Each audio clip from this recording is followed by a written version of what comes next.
Good morning and welcome to week 2 of Rerouting. If you weren't here last week, or if you're just visiting, get out. I'm just kidding. No, we are very, very happy that you're here. Last week we officially began that 12-week journey that we're making, that we're calling Rerouting. And as I've mentioned, all the materials are online on our website. So if you've ever missed a weekend, or if you ever just want to catch up or go back and see if I really said a weird thing that I said, it's all there. So you can just go find that on our website. I hope, though, since last week, though, something has been stirring within your hearts.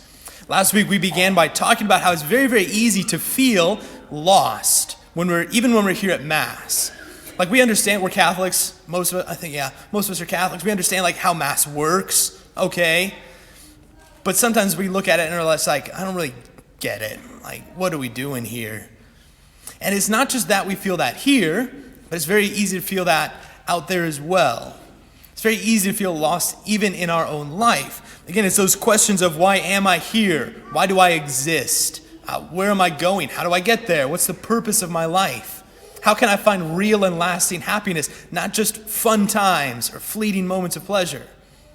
Those are those big questions. So we have to begin to ask ourselves if we connect, if we resonate with those kinds of experiences, or if we had already been asking ourselves those questions, can we ask them in a little bit deeper way? Because those questions are important. As I mentioned last week, it's like that iceberg. So much of our life, we're just very concerned with about 10% of our life, because that's what we see and that's what's in our face each and every day. And yet these questions, these are the big questions of life that make up the 90% below the surface that so often we kind of forget about. But it's there. It's always there.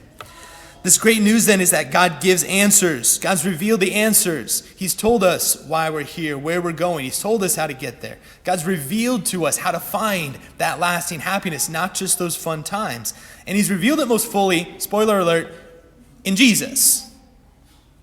That's why Jesus, time and time again, Jesus never says, hey, go be nice to each other. Hope you have a nice life. No, Jesus constantly says, come, follow me. Come, share my life. Jesus at one point says, come, have breakfast. He always invites people into His own life. So I often think of those very comforting words from Jesus. Come to me, all you who labor and are burdened, and I will give you rest. This is what we're trying to do with rerouting, is to give very concrete, very practical steps to following Christ, to going after Him, to following after Him, so that He can give us rest for our restless hearts. Good deal. So people should be jumping all over this, right? Like, people should be banging down our doors. I should be getting woken up at 2 a.m. and just like, Father, you know about Jesus? Jesus has all the answers? You're not allowed to sleep anymore. Tell us all about it. I sleep, though. Our doors aren't getting busted down. So why? What holds people back? What's the issue? Why isn't everyone in the county here today? And there's lots of reasons, and I know it's very, very, very complex. But the one that I want to focus on today is that I've come to the realization, and just by talking to people, realize that many people have a very mutated understanding of what this is. Have we ever heard of genetic mutations? Have we heard of genes? DNA?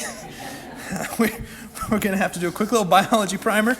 So we know this, but real simple. DNA, that's the material in you that gives instructions to your body about how to grow, how to function, how to develop. That's like a roadmap for your body, if you want to think of it that way. Then a gene is just one very small part of your DNA. And your gene's job, it's like one part of the roadmap that tells one very specific thing how to form itself. It's a little protein usually. And it's those proteins that control our body. It's very scary when you start to think about it like, that's it? That's how my body stays together in one piece? Very freaky. There's over 20,000 genes in your body, though. The human genome, over 20,000 of these things. Microscopic. But what happens when just one of those microscopic, tiny little genes goes AWOL? What happens when one of them, just one of them, decides it's going to do its own thing? It literally threatens your life. Your life is literally threatened because one gene isn't doing its job. Your DNA, this very thing that should be guiding your body and keeping you safe and helping you to be healthy, all of a sudden it becomes the very threat to your life itself. Just one gene, like you think of conditions like you can be born deaf, cystic fibrosis, muscular dystrophy, sickle cell anemia, there's many, many more. These are all from one gene. going crazy. It threatens our very life. So why aren't people knocking down our door, harassing us, begging us for more about this Jesus guy that apparently has all the answers? Because something in our DNA has mutated. St. Paul himself, our patron, he'll often speak in his letters and compare the church to a body. So I think it's very, very appropriate to think of it in this way, where 99% of our body can be super healthy, right? 99% of it doing great. Scriptures, the Eucharist, teachings on Jesus, peace, love, truth, all of it, 99% of it just doing great. But then there's one little thing that goes a little bit crazy and everything gets threatened. I want to talk about 3 of those today because they're 3 little things, but they're 3 really big things. 3 things that people are just like, oh, you can have your own opinion on that. But it's like, no, if we miss these, if we don't get these right, a lot of stuff starts going wrong. And I think a healthier understanding of them is really going to help each and every one of us. The first one of these then is faith. It should be very simple. But what is faith? There's a mutated understanding of faith out there. If you ask somebody on the street what is faith, what are they going to tell you? Faith is to believe something with no evidence.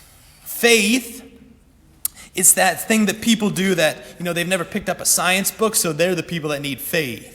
Faith is for people that they don't know how to work hard enough. They can't take care of themselves. They can't figure their own life out, so they resort to faith. They're like, maybe God will help me out since I can't do it myself. Faith is a religious status. Right? It's our spirituality, whether that's Catholic or Lutheran or Baptist or Muslim or Hindu or, the 3-legged lizard god of the sunflowers. Whatever spirituality floats your boat, have faith in it. Cool beans. Okay, that's the mutation. What is faith? Faith is easy, actually. Faith is simply a way of knowing, it's a way of seeing, and it's a way of living. And you use it every single day. Every single day. Does anybody go to the grocery store? Duh. Okay. How many of you on your way home from the grocery store stop at some scientific laboratory so that the scientists can run a test on every single piece of food that you just bought to see if it's been poisoned? Anybody do that? Okay. When you walked in today, were you really checking the exits just because you're worried that I'm going to shut all the doors and just fill the church with poisonous gas and kill everyone? Now you are. That was very specific, Father. No? Okay, when your mother says, I love you, are you just like, I don't know, Mom, let's go to the police station. They got a lie detector test, and we're going to find out if you're really telling me that. None of us do that. Why? Because faith is a way of knowing. We know these things not because we've run scientific tests or something. We just know them based off of this knowledge called faith knowledge. Everyone uses it, and so it's a way of knowing, but it's a way of seeing too. If you don't see the world with faith, what do we call you? If you think that all the food at the store has been poisoned, if you think that I'm about to shut the doors and kill everybody, if you think that your mom, maybe she's lying to me, what do we call those people? Paranoid. Okay, if you don't have faith, we label you as having a problem. We label you as having a mental disorder. We label you as saying your life is messed up. But then we get to the third piece of it, and this is where it gets a little dicey. Faith also means a way of living. There's this very famous guy, his name is Charles Blondin. He lived back in the 1800s. Chuck, as we'll call him. Chuck was a very famous tightrope walker. He very famously was the one that would walk the tightrope across Niagara Falls. And so he was so good at it, he had to make it a little more challenging for himself. So he would do it on stilts. He'd ride a bicycle across. One day what he started doing is he'd take a wheelbarrow and he'd fill it full of rocks. And then he'd wheel this wheelbarrow across the tightrope with him. And he would go back and forth, and there were crowds there just cheering him on, just like, whoa, that's so amazing. So one time he got back to the crowd, and he's just like, how many of you think I can do it again? And they're just like, yes. Do you think that I'm going to make it? Yes. Do you think that if I put a person in the wheelbarrow that I could make it? Yes. And then he's like, sweet. Dumps out the rocks, and Chuck goes, somebody get in. And everyone goes, take him. All of a sudden, everyone's just like, yeah, I don't trust you no more. This is what it is, though. Faith, it's one thing to say we believe something. It's one thing to say, oh, I know that. You can do it. is a whole nother thing to say, all right, I'm gonna do something about that. Faith at the end of the day is entrusting ourselves, entrusting our life to another. It's again, we do it all the time, but we do it based off of that knowledge of faith. Remember that you go to the grocery store and you don't test your food for poison? Okay, you're entrusting your health to the grocery store to give you non-poisonous food. Remember how you showed up here not worried, but now you're worried about me locking doors? Right? You entrusted your safety to me. We do this every single day. But then we get to this God thing, and we go, I don't know about that. Will I entrust my life? We stand up I don't know if you know, we're about to stand up after the homily, and you stand up and say, I believe in one God, I believe in the Holy Catholic Church, I believe in this, I believe in that. It's one thing to say, I believe those ideas and those things. It's a whole nother one to say, I'm going to entrust my life to that. It's one thing when I was a kid growing up saying, I believe in God. It was a whole nother thing when God says, cool, I want you to be a priest. And I'm like, I don't trust you that much. Like, I want to call down, man. When God asks us to do something and says, all right, I need you to put some skin in the game. I need you to get in the wheelbarrow. We go, ugh. How about I just think nice thoughts about you? So it's difficult, right? But that's what faith is. Right? Faith is a way of knowing, it's a way of seeing, but then it's also a way of living. The second big mutation then is the church. What is church? What is the church? What do people hear when they hear the word church? Very quickly, people are going to be like, well, the church is a building. This is 1205 South Douglas. That's the church. Church, it's an event. I go to church. Church, many other people will think about church as just, different flavors of Jesus people. So whether that's the Catholics or whether that's, the first Christians or the first Baptists or the first Presbyterians or the first Church in the Nazarene. A lot of firsts in town when I was going through the list. A lot of first churches. Maybe then to churches, it's just a group of like-minded people that they get together to help each other on their spiritual journey or something. Very famous country song. Apparently church can be whatever you want it to be. Very famous country song. The lady describes it as, whenever I'm in my car listening to the radio, that's church for me. Okay, so all of a sudden church is just whatever you want it to be. That's a mutated understanding of the church. So what is it? What is the church? This past week, we celebrated the feast of the conversion of our patron, of St. Paul. St. Paul, his original name was Saul. Saul was a very good persecutor of the Christians, killed a lot of them. But one day Saul was on the road to Damascus, and Saul gets knocked on his butt and has a vision of the risen Jesus Christ. And Jesus asks him one question, Saul, Saul, why are you persecuting me? And you got to notice what Jesus says. Did Jesus say, Saul, Saul, hey, why are you persecuting those people that are following my teachings? Saul, why are you persecuting all those people that are just trying to be nice while they're listening to the radio in the car? No, what did Jesus say? Saul, Saul, why are you persecuting me? Okay, Jesus makes this radical connection between himself and these people that have entrusted their life to him in faith. What am I getting at? The church is an incredible mystery. It's an incredible reality that we participate in. The church is the continuation of Jesus Christ himself in time. It's a great mystery. The church is the literal continuation. It's the living and continuing and abiding presence of Jesus Christ himself here and now, today. What does Jesus say? Where two or three are gathered, there I am in the midst of them. I will be there. First and foremost, the church is a people. The church is this people that has been called together by God. It's not just you and God. It's not just me and God. It's you, and it's me, and it's Steve, and it's Bob, and it's Leslie, and it's Sarah, and it's God. It's this people that's been called together. Has anyone ever prayed the Our Father? Have you ever noticed that it says, not my Father, it says, our Father? It's just implied already. Have you ever said, when you were praying the Our Father, give me this day my daily bread, and forgive me my trespasses? No, we always say, give us this day our daily bread. It's this already implied. It's this people that's been brought together. But it's not just a people, because that would just be a club. It's this people that's been brought together, but then imbued, filled with a divine life. We get our kids baptized all the time. That's great. But when we're baptized, we literally become different kinds of humans. We're not just nice people trying to follow the nice things Jesus taught. We're literally filled with a different life. And then even on top of that, this people filled with the divine life, we're called to live an incredibly different kind of life. A life that's marked by this really profound unity among us. Time and time again, this unity is what really stands out. In the first century, right after Peter had died, so Peter was the leader of the Christians there in Rome, St. Peter, he handed his authority off to this guy named Clement. So St. Clement, he would always talk about how the church needed to preserve and work on her unity. And he didn't just say, hey, you guys need to be more united. St. Clement would say, you guys need to be united specifically in 3 ways. You need to be united in your beliefs, you need to be united in your worship, and you need to be united under your leaders. This is nothing that they were making up as they went along. What happened in the Old Testament? God would give teachings. God would tell them how to worship. Remember, he taught them to sacrifice animals, taught them worship. But then what did God do? He also gave them leaders. Abraham, Moses, David. This is nothing new. And so when Jesus comes on the scene, he's not making anything up as he goes along. Jesus gives teachings. Lots of teachings. How the Beatitudes today.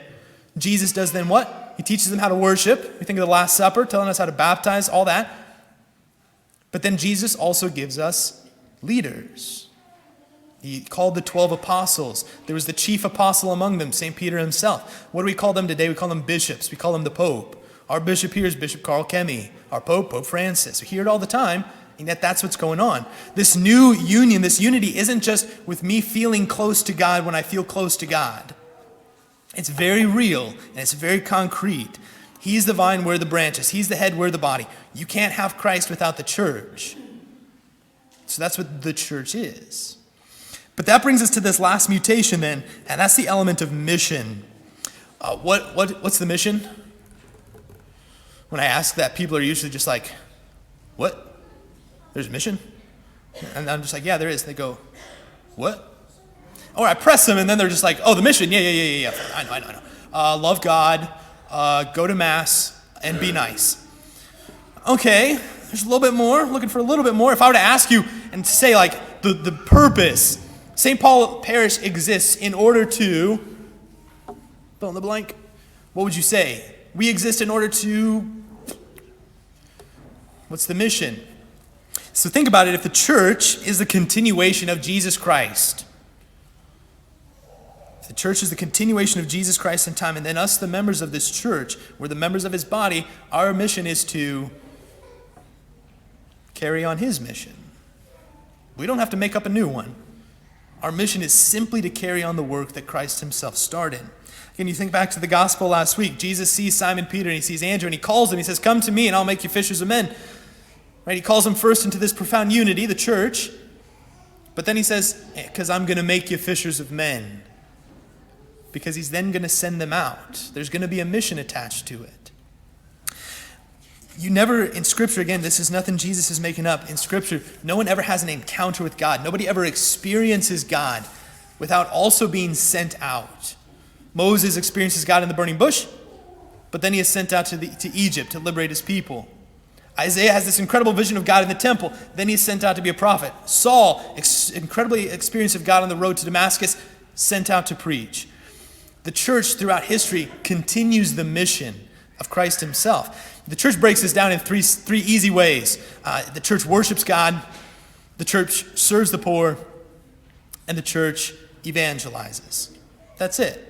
All kind of basically falls into those 3 categories. The church gives really nerdy words from, because the church is as nerdy as I am. Right? That's the church calls that liturgia, diaconia, and martyria. Liturgia is the word liturgy. So this is all the things relating to worship. So Mass, the sacraments. But this is also our life of prayer. This is also our life of living our own lives as an act of worship each and every day. Diaconia, that's the one that we like to focus on usually, because that's the work of service. We're like, oh yeah, I can serve the poor. Whether that be a soup kitchen, homeless shelter, Catholic hospitals. They grew up as a response to serving those in need. The corporal and spiritual works of mercy. All right, service, I get that one, easy.